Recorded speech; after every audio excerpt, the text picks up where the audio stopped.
Olá, meu nome é Christian. Acredito que todos já ficamos nervosos quando perguntaram quanto é tanto vezes tanto, por na maioria das vezes esperam que a resposta seja instantânea. Por que aprender e decorar 121 linhas de multiplicações? Será que temos que decorar tudo isso?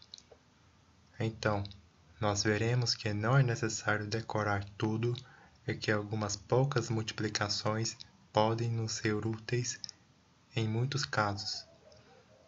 Por exemplo, imaginem só, é o primeiro dia de aula e a turma A aguarda o professor chegar para entrar na sala. Ao chegar, ele pergunta quantos estudantes vieram para que possa preparar uma atividade. Você aí, teria como dizer, olhando para as bolinhas, quantos estudantes tem nesse conjunto? Não é muito fácil contando um por um, certo? Então, por isso o professor pede que todos sentem nas carteiras. Por sorte, não sobra nem falta carteiras e nesta sala tem exatamente 7 filas com 9 carteiras cada, ou seja, a mesma quantidade em cada fila. E aqui, vejam só, que entra uma das multiplicações. Uai, mas como assim? Se conseguirmos organizar uma quantidade em grupos iguais, sem faltar e nem sobrar, basta contar quanto temos em apenas um dos grupos, ou filas. Nesse caso, 9 carteiras em cada fila, e depois a quantidade de grupos, nesse caso 7 filas. Então, nós temos aqui 9 somado 7 vezes, que também é conhecido como 7 vezes 9, e equivale a 63. Mas essa conta não é tão rápida, por isso é que alguns é bom que sejam decorados. Vemos aqui que 7 vezes 9 é uma forma de organizar a quantidade 63, mas poderíamos organizar de outro jeito.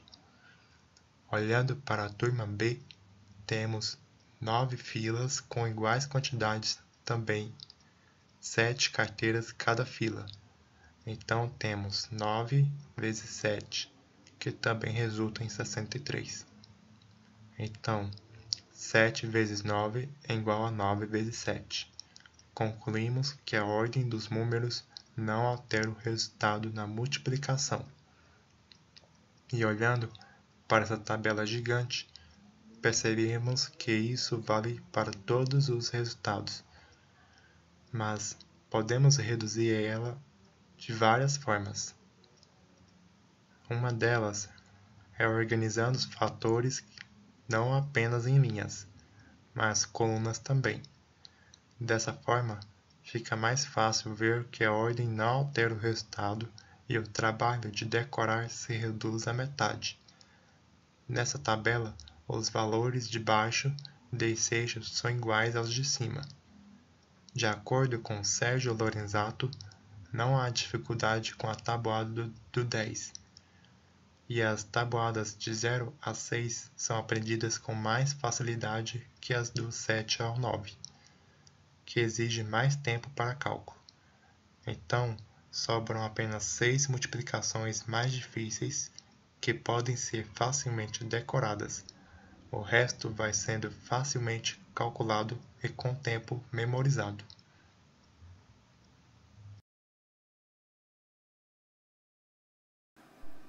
Olá, meu nome é João Pedro, eu sou estudante de matemática e hoje vou compartilhar um pouco sobre geometria e a chamada relação de Euler com vocês.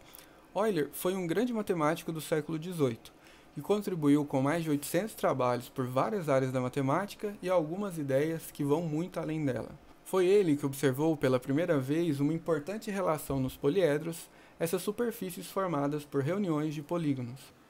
A relação afirma que algumas características dos poliedros funcionam da seguinte forma: o número de vértices menos o número de arestas mais o número de faces é igual a 2, sempre para qualquer convexo.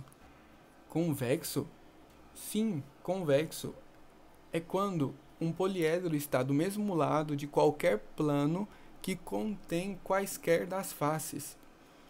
Mas você pode perguntar, por que é importante? Então, depois de Euler, descobriram que a relação continuava válida mesmo quando curvamos ou esticamos as arestas e as faces de um poliedro sem rompê-las dessa forma.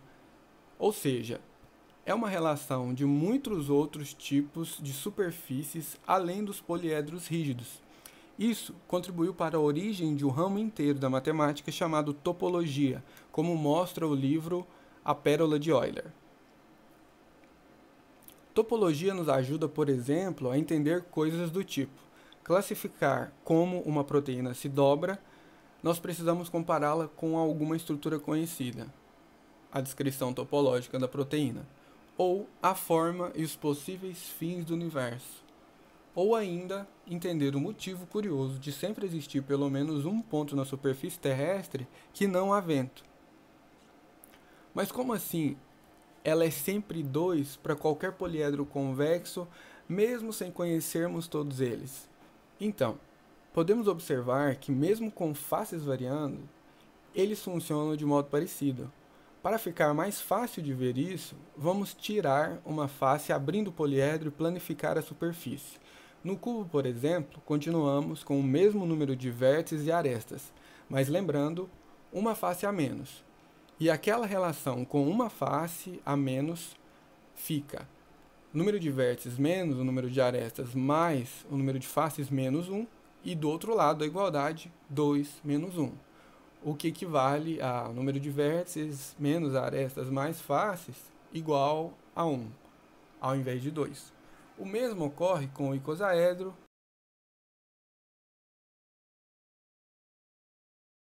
e esse outro todo irregular.